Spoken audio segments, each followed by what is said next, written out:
Students, जैसा कि हम सभी जान रहे हैं कि अभी हम लोग एनालिसिस ऑफ फाइनेंशियल स्टेटमेंट अध्याय पढ़ रहे हैं।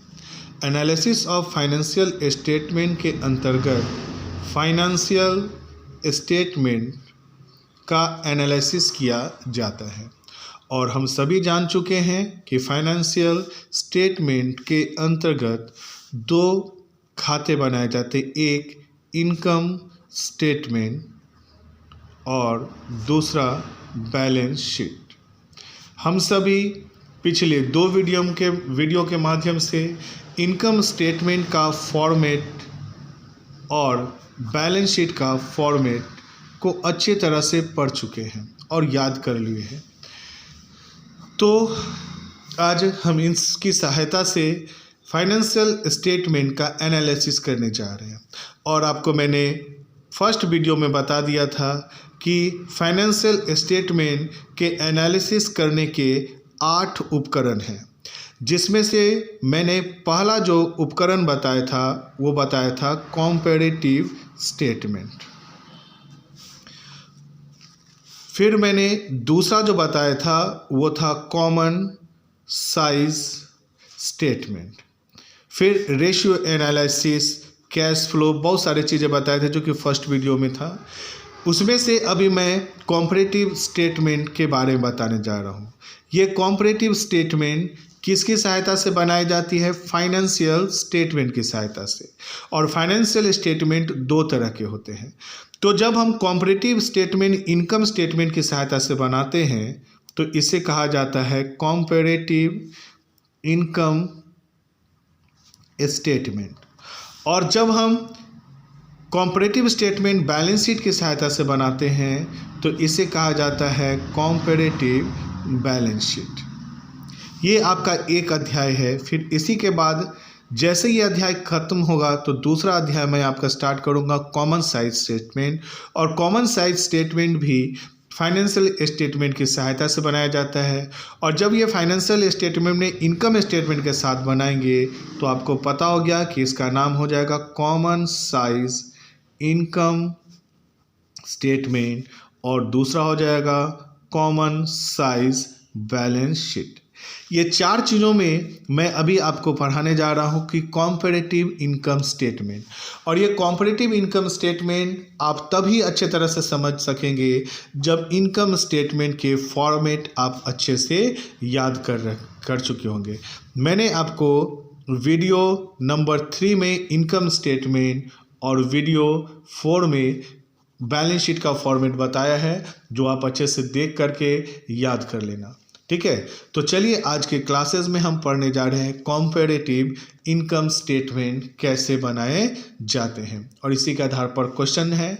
तो कॉम्पैरेटिव इनकम स्टेटमेंट के अंतर्गत 4 कॉलम खींचे जाते हैं।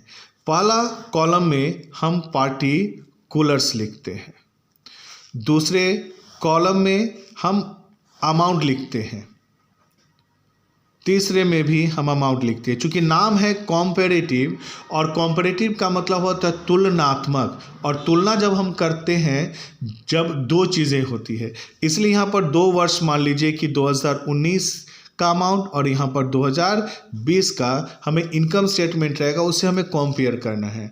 फिर कंपेयर करके हमें यहाँ पर निकालना होता है इंक्रीज या डिक्रीज, बढ़ रहा है या घट रहा है, और फिर यहाँ पर परसेंटेज इंक्रीज या डिक्रीज।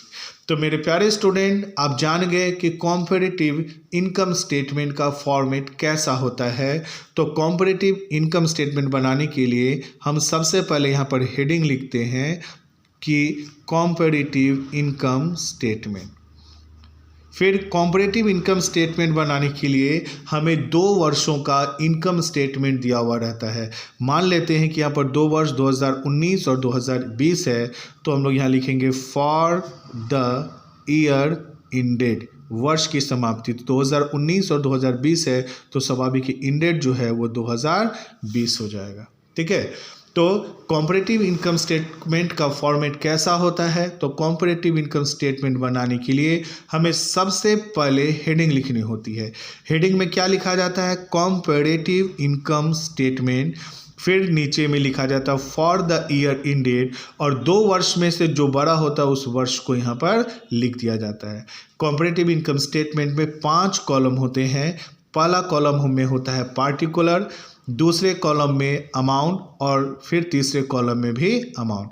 फिर हम इसकी तुलना करते हैं। जब तुलना करेंगे तो या तो बढ़ेगा या तो घटेगा। तो बढ़ेगा तो भी इसी में लिखना है और घटेगा तो भी इसी में।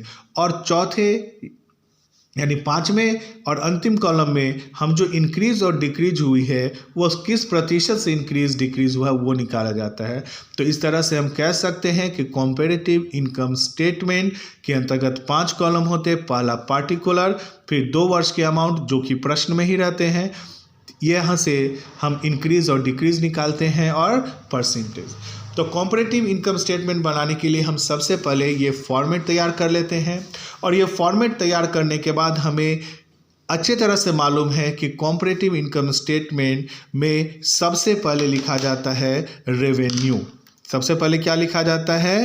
रेवेन्यू, जिसे हम लोग क्या मान लेते हैं? ए, याद होगा आपको। और फिर हम लोग यहाँ से माइनस कर देते हैं एक्सपेंडिचर। फिर हम लोग क्या माइनस कर देते हैं? एक्सपेंडिचर, जिसे हम लोग कहते हैं बी। ठीक है। और फिर हम लोग ए में से बी को माइनस करते हैं, तो यहाँ पर टोटल एक्सपेंडिचर ए माइनस बी। ये फॉर्मेट आपका ऑलरेडी मैंने बता दिया था। जैसे यहाँ की फॉर्मेट आप देख रहे हैं कि ये फॉर्मेट इनकम स्टेटमेंट का दिया हुआ है, और आपको मालूम है कि इनकम स्टेटमेंट इसी तरह से बनाया जाता है। तो इनकम स्टेटमेंट में सबसे पहले क्या लिखा जाता है? रेवेन्यू ए, फिर उसमें से माइनस किया जाता है एक्सपेंडिचर बी। फिर रेवेन्यू निकालने के लिए हम प्रश्न से सबसे पहले रेवेन्यू फ्रॉम ऑपरेशन ढूंढते हैं, और फिर उसमें ऐड कर देते अदर इनकम। अगर है तो ऐड करेंगे, नहीं तो नहीं। फिर इसको जोड़ेंगे तो टोटल रेवेन्यू ए आएगा। फिर यहाँ से एक्सपेंडिचर माइनस किया जाता है। फिर मैंने आपको बताया था कि एक्सपेंडिचर्स के अंतर्गत कौन कौन सी चीज़ें आते हैं। तो आपको रेंट, सैलरी, वेजेज, कमीशन, ये सभी चीज़ें तो जानते हैं, इसलिए मैंने वैसे नाम लिखा है जो कि आप नहीं जानते थे। तो अगर प्रश्न में रेंट, सैलरी रहेगा तो आप ये जानते हैं कि एक्सपेंडिचर इसके अंतर्गत आएगा। लेकिन cost of material consumed, purchase of stock in trade, employ benefit expenses, finance cost, depreciation, other expenses भी रहे तो समझ लेना कि ये सभी एक्सपेंडिचर है। अगर है तो इसे जोड़कर यहाँ पर निकालेंगे टोटल एक्सपेंडिचर बी। फिर हम ए में से बी को क्या करते हैं? माइनस, तो मेरा निकल जाता है प्रॉफिट बिफोर टैक्स, जो कहाँ से आता है? ए में से बी के माइनस करने के बाद। फिर अगर प्रश्न में इनकम टैक्स है तो घटाते हैं, तो मेरे पास प्रॉफिट आफ्टर टैक्स आ जाता है। ये मैंने पुराने वीडियो में अच्छे से समझा दिया है। इस चैप्टर्स यानी कि इस वीडियो को और अच्छे से समझना चाहते हो तो पुराने वीडियो में इस इनकम एक्सपेंडिचर के स्ट्रक्चर को और अच्छे से पढ़ लेना। ठीक है, और अगर याद कर लियो तो आगे सवाल बन जाएगा।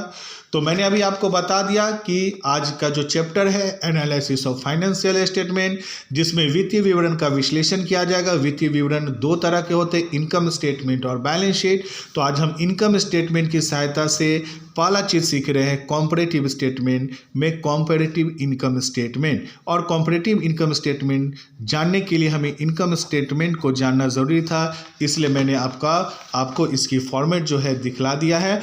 और अभी मैं जब प्रश्न बनाऊंगा तो आपको मालूम है कि सबसे पहले प्रश्न में आंसर बनाते समय यहाँ लिखेंगे रेवेन्यू, और प्रश्न से ढूंढेंगे कि रेवेन्यू फ्रॉम ऑपरेशन है। अगर हाँ तो इसकी राशि को बाहर लिखा जाएगा।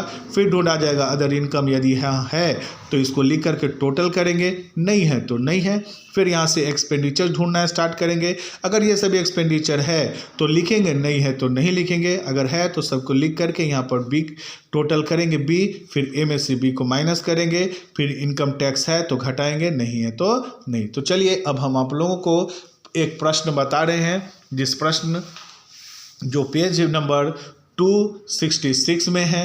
चैप्टर का जो नाम है वो है वित्तीय विवरण विश्लेषण के उपकरण, तुलनात्मक विवरण। ये चैप्टर निकाल लेना, वित्तीय विवरण विश्लेषण के उपकरण, जिसमें आपका आ जाएगा तुलनात्मक विवरण। ध्यान दीजिएगा, है ना।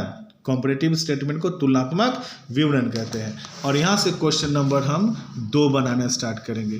तो यहाँ से देखिए क्या लिख रहा है कि निम्नलिखित सूचना से, तो नीचे जो है सूचना है, से गुडलक लिमिटेड का तुलनात्मक लाभ हानि विवरण हमें तैयार करना है। तो लाभ हानि विवरण को ही हम लोग इनकम स्टेटमेंट कहते हैं। तो यहाँ लिखा हुआ है कि फ्रॉम द फॉलोइंग इन्फॉर्मेशन, यानी नीचे जो दी गई सूचनाएं हैं उससे प्रिपेयर मतलब तैयार कीजिए क्या, कॉम्परेटिव स्टेटमेंट मतलब कि तुलनात्मक विवरण ऑफ क्या, प्रॉफिट एंड लॉस अकाउंट, जिसको हम लोग इनकम कहते हैं, इनकम ऑफ गुडलक लिमिटेड का आपको तुलनात्मक विवरण।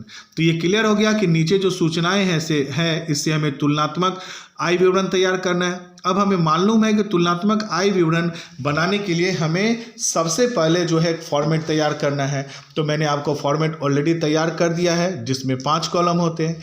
फिर हमें मालूम है कि कॉम्परेटिव इनकम स्टेटमेंट में सबसे पहले क्या ढूंढा जाता है, रेवेन्यू। और हमें मालूम है कि रेवेन्यू के अंतर्गत क्या क्या चीज़ आता है। तो सबसे पहला आ जाता है रेवेन्यू फ्रॉम ऑपरेशन, और फिर उसमें ऐड किया जाता है अदर इनकम। अगर है तो लिखना है, नहीं है तो नहीं लिखना। तो प्रश्न में ढूंढिए है या नहीं है। तो आप प्रश्न जब देखोगे तो सबसे पहले देखो यहाँ लिखा हुआ है ना, क्या लिखा, रेवेन्यू फ्रॉम ऑपरेशन है 2019 में 20 लाख और 31 मार्च 2020 में 25 लाख। तो हम लोग सबसे पहले क्या लिखेंगे, रेवेन्यू फ्रॉम ऑपरेशन। फिर इसमें ऐड किया जाता है अदर इनकम। तो यहाँ पर लिखा है एम्प्लॉय बेनिफिट एक्सपेंसेज, भैया ये एक्सपेंसेज है तो ये नहीं है। फिर अदर एक्सपेंसेज है, फिर कर की दर है। तो हम देख रहे हैं कि केवल यहाँ पर रेवेन्यू फ्रॉम ऑपरेशन है और अदर एक्सपेंस अदर इनकम नहीं है। नहीं है तो मैंने पहले कहा रहेगा तो लिखेंगे, नहीं है तो नहीं। तो रेवेन्यू में रेवेन्यू फ्रॉम ऑपरेशन तो है पर अदर इनकम नहीं है। नहीं है तो कोई बात नहीं है, जो है वही लिखिए। तो हम लोग यहाँ पर लिखेंगे, क्या लिखने वाले हैं, रेवेन्यू फ्रॉम ऑपरेशन। तो हम यहाँ पर लिखेंगे रेवेन्यू फ्रॉम ऑपरेशन। फिर यहाँ पर लिखना है डेट। तो कौन कौन सा वर्ष दिया है भाई, तो 2019 और 2020। तो यहाँ पर 2019 और 2020 ही रख देंगे। और रेवेन्यू फ्रॉम ऑपरेशन की अमाउंट, तो देखो कि रेवेन्यू फ्रॉम ऑपरेशन की अमाउंट जो है वो कितना दिया हुआ, 20 लाख और 25 लाख। तो हम यहाँ पर रेवेन्यू फ्रॉम ऑपरेशन में कितना लिखने वाले हैं, 20 लाख, और फिर 2020 में लिखने वाले हैं 25 लाख। और हेडिंग में भी ध्यान दो, कॉम्परेटिव इनकम स्टेटमेंट ऑफ किसका बना रहे हैं। तो यहाँ पर लिखा हुआ है कि from the following information prepare comparative statement of profit and loss of good luck limited. तो यहाँ पर कॉम्परेटिव इनकम स्टेटमेंट ऑफ क्या लिखा जाएगा, गुड लक लिमिटेड। ठीक है, अब यहाँ पर हो गया रेवेन्यू फ्रॉम ऑपरेशन के बाद हमें मालूम है कि यहाँ पर ऐड करना है क्या चीज़, अदर इनकम। लेकिन इस प्रश्न में अदर इनकम दिया हुआ नहीं है तो कोई बात नहीं है, यहाँ पर अदर इनकम लिखना होगा और अमाउंट यहाँ पर क्या हो जाएगा, खाली। फिर हमें मालूम है कि रेवेन्यू फ्रॉम ऑपरेशन में अदर इनकम को जोड़ा जाता है और जोड़ने से हमारे पास निकल कर आता है ए, जिसे हम लोग क्या मान लेते हैं, टोटल रेवेन्यू। तो हम यहाँ लिख देंगे टोटल रेवेन्यू। 20 लाख में जीरो जोड़ेंगे तो 20 लाख ही आएगा, और 25 लाख में जीरो जोड़ेंगे तो 25 लाख ही आएगा। इस तरह से हमारा रेवेन्यू का काम खत्म हो गया। अब आ जाते हैं एक्सपेंडिचर। अब एक्सपेंडिचर के अंतर्गत क्या क्या चीज़ आता है, मैंने इसका फॉर्मेट आपको दे रखा है। देखिए एक्सपेंडिचर में आता है cost of material consumed, purchase of stock in trade, employ benefit expenses, finance cost, depreciation, other expenses, rent, salary. अगर है तो इसे एक्सपेंडिचर शीर्षक के अंतर्गत हम डालेंगे और नहीं है तो नहीं। तो देखिए है या नहीं। तो सबसे पहले लिखा हुआ रेवेन्यू फ्रॉम ऑपरेशन जो कि ऑलरेडी हम लिख चुके हैं। अब आ गया एम्प्लॉय बेनिफिट एक्सपेंसेज, कितना है, 10 लाख और 12,50,000 ये आएगा। और फिर अदर एक्सपेंसेज 2,50,000 और 1,25,000 आएगा। टैक्स बाद में लिखा जाता है। तो ये दोनों एक्सपेंडिचर्स के अंतर्गत है। तो हम लोग यहाँ पर लिखेंगे, क्या लिखने वाले हैं, तो यहाँ पर आएगा एम्प्लॉय बेनिफिट एक्सपेंसेज, और फिर यहाँ पर लिखा जाएगा अदर एक्सपेंसेज। और अब हम इसकी दोनों की राशि देख लें तो एम्प्लॉय बेनिफिट एक्सपेंसेज की राशि 10 लाख और 12,50,000 है। तो हम लोग यहाँ पर लिखेंगे 10 लाख और 12,50,000। और फिर अब यहाँ से हमें अदर इनकम ढूंढना है। तो अदर इनकम देख लीजिए, एम्प्लॉय बेनिफिट एक्सपेंसेज के नीचे अदर एक्सपेंसेज दिया हुआ है 2,50,000 और 1,25,000। तो हम लोग यहाँ पर लिख देंगे 2,50,000 और लिखेंगे 1,25,000। ठीक है। इसके बाद और भी कोई एक्सपेंडिचर दिया हुआ नहीं है, क्योंकि टैक्स दिया हुआ है, ये टैक्स में का बाद में यूज़ होता है। तो यहाँ पर दो ही एक्सपेंडिचर है, एम्प्लॉय बेनिफिट एक्सपेंसेज और अदर एक्सपेंसेज। आगे ये प्रश्न खत्म हो जा रहा है। तो अब इसमें इतना ही एक्सपेंडिचर है, तो हम लोग इसको अब क्या करने वाले हैं, जोड़ने वाले हैं, ठीक है। तो इसको जब जोड़ेंगे तो ये हमारा बन जाएगा टोटल एक्सपेंडिचर।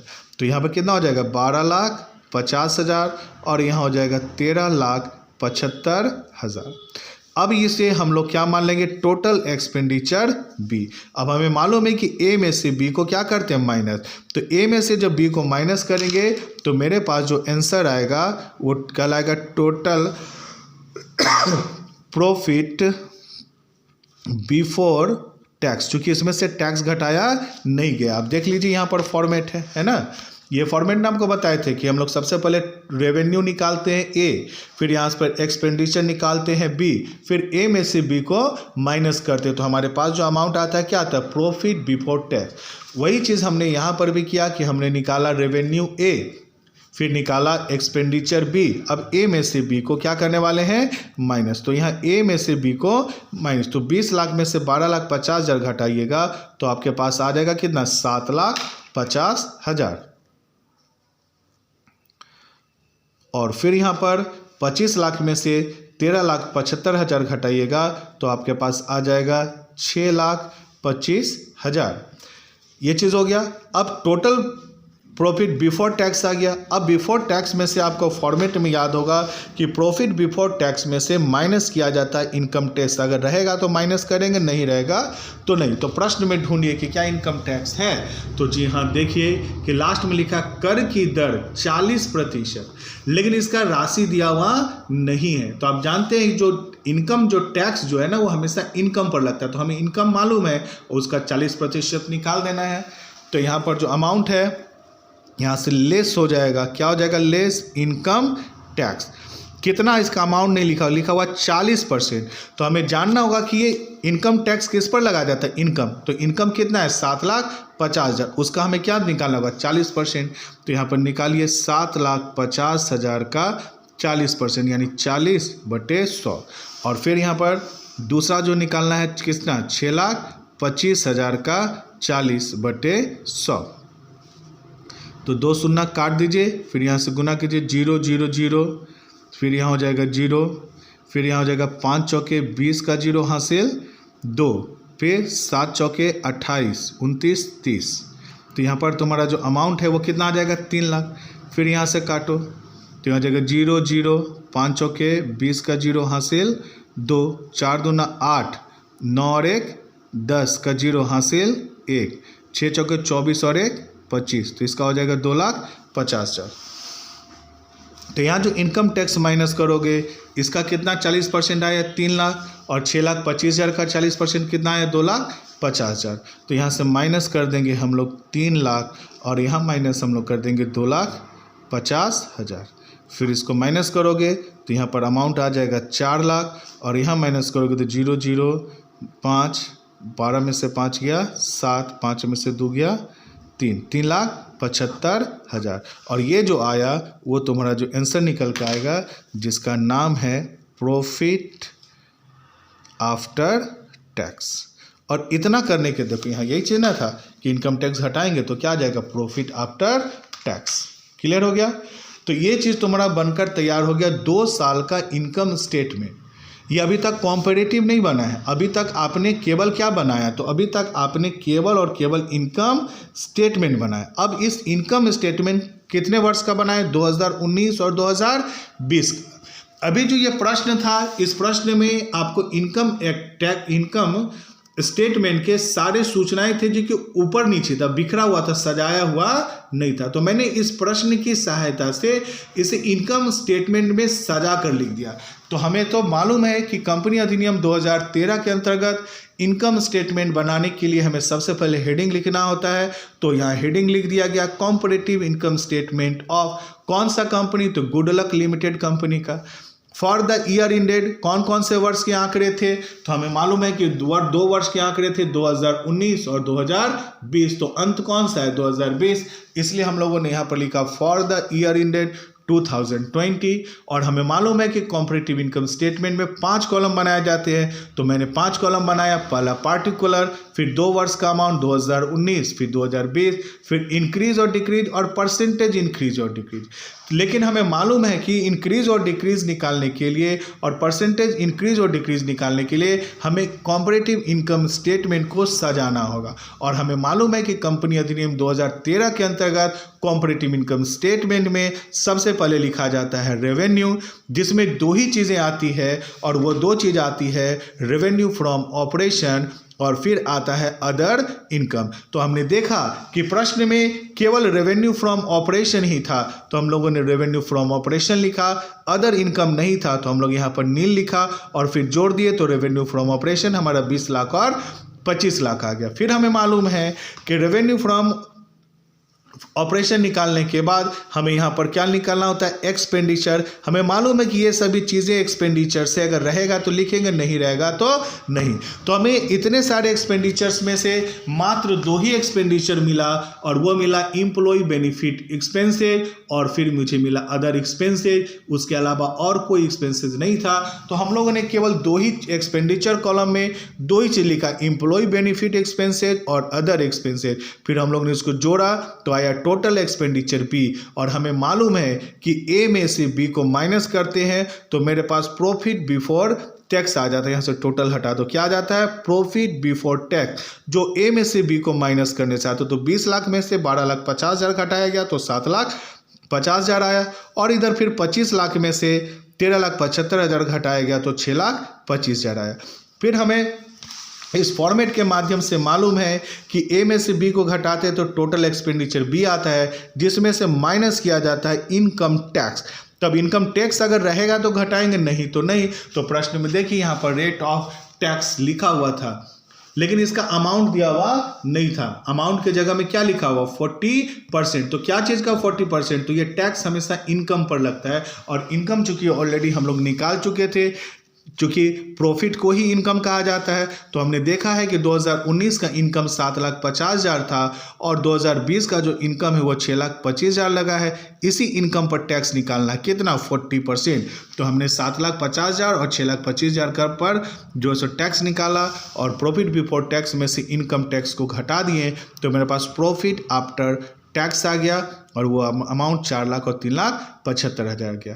तो यहाँ तक जो है बाबू ये आधा सवाल बना, क्योंकि अभी तक ये सवाल बना नहीं है। अभी तक ये कॉम्परेटिव इनकम स्टेटमेंट में नहीं, बल्कि यहाँ तक केवल इनकम स्टेटमेंट बना, कौन से वर्ष का, 2019 और 2020। अब यहाँ से हमें स्टार्ट करना है कॉम्पेरेटिव। तो कॉम्पेरेटिव बनाने के लिए क्या करना होगा, इंक्रीज या डिक्रीज निकालना होगा, यानी बढ़ रहा है या घट रहा है। तो पहले देखो 2019 में 20 लाख था और 2020 में कितना हो गया, 25। तो बढ़ा, कितना बढ़ा, 5 लाख। तो आप यहाँ पर लिखोगे 5 लाख। फिर यहाँ पर नील है तो यहाँ लिख दोगे नील। फिर यहाँ 20 लाख से 25 लाख हो गया तो कितना बढ़ा, 5 लाख। तो यहाँ लिखोगे 5 लाख। फिर यहाँ 10 लाख से 12,50,000 हुआ तो बढ़ गया, कितना बढ़ा, 2,50,000। फिर यहाँ 2,50,000 से 1,25,000 और यानी घट गया, कितना घट गया, तो 1,25,000। तो कैसे जानोगे घट गया, तो जब घटता है तो उसको हम लोग ब्रैकेट में डाल देते हैं। तो जैसे ब्रैकेट में रहेगा तो समझ लेना कि डिक्रीज हुआ है, और ब्रैकेट में नहीं है तो क्या है, इंक्रीज। फिर 12,50,000 में से 13,75,000 घटाओगे तो तेरे पास आएगा 1,25,000। चूँकि यहाँ पर 12,50,000 था और यहाँ बढ़कर कितना हो गया, 13,75,000। तो कितना बढ़ा, 1,25,000।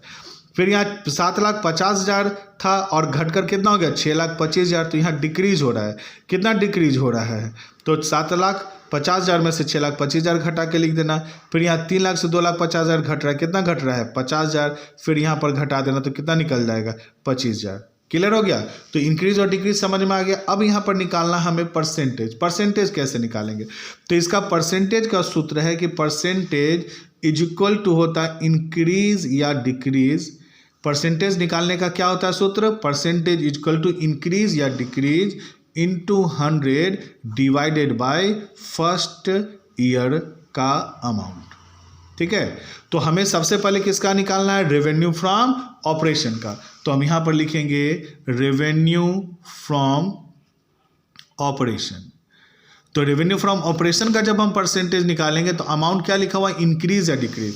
तो देखो कि रेवेन्यू फ्रॉम ऑपरेशन का इंक्रीज और डिक्रीज कितना दिया हुआ है, 5 लाख, तो आपको यहाँ लिखना होगा 5 लाख। इनटू क्या लिखा हुआ 100, तो आपको यहाँ लिखना होगा 100, डिवाइडेड बाय क्या लिखा, फर्स्ट ईयर का अमाउंट। तो देखो रेवेन्यू फ्रॉम ऑपरेशन का फर्स्ट ईयर का अमाउंट कितना दिया हुआ है, 20 लाख, तो तुमको यहाँ लिखना होगा 20 लाख और काट दो, जो परसेंटेज आएगा वो परसेंटेज तुमको यहाँ लिख देना है। फिर उसी तरह से तुमको निकालना है अदर इनकम, तो 0 है तो 0 ही हो जाएगा। उसी तरह से तुमको निकालना है टोटल रेवेन्यू का, इसी तरह से। तो चलो, ये चूँकि वीडियो बहुत लंबा हो गया है, तो अगर ये परसेंटेज ना भी समझ में आए तो कोई दिक्कत नहीं है। उम्मीद करते हैं यहाँ तक तो समझ में आ ही गया है। तो आज के वीडियो में इतना ही। कल फिर नेक्स्ट सवाल बताएंगे, तो उसमें इंक्रीज़ और डिक्रीज़ भी अच्छे से समझ में आ जाएगा, क्योंकि वीडियो काफ़ी लंबा बन रहा है और हो सकता है कि आपको पूरा चीज़ एक ही क्लास में समझ में ना आए। तो कम से कम इतना तो समझ में आ गया है कि आपको फॉर्मेट कैसे तैयार करना है, और इंक्रीज और डिक्रीज तो समझ में आ ही गया होगा। परसेंटेज नेक्स्ट वीडियो में आपको बता दिया जाएगा। आज के लिए इतना ही।